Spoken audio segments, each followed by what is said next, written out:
The Bible gives many references to Jesus healing people in various ways from a wide variety of sicknesses.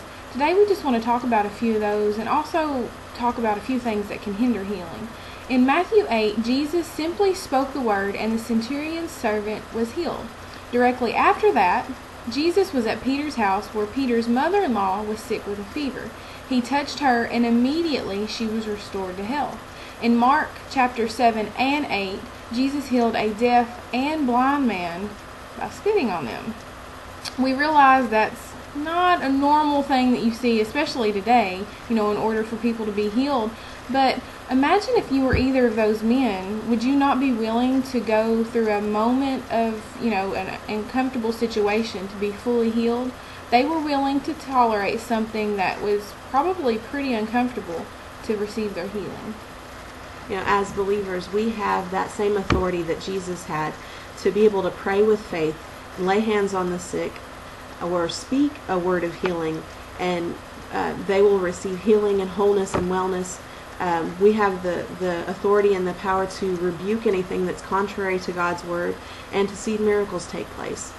And healing is God's will for today, just the same that it was when Jesus was walking on the earth.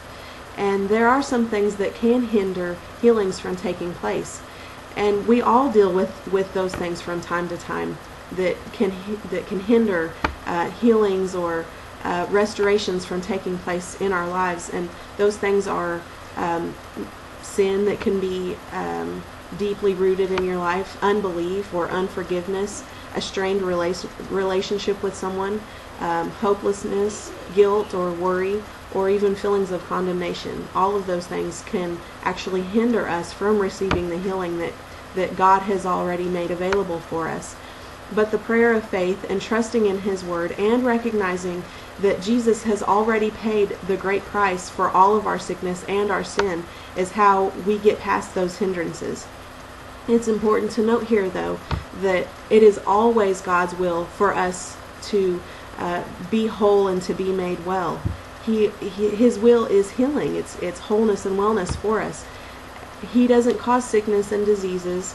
Adam and Eve brought that into the world. But through Christ's sacrifice, we are able to proclaim healing in our lives and in lives of the people that are around us. So today we want you to just meditate on the examples that we've given you.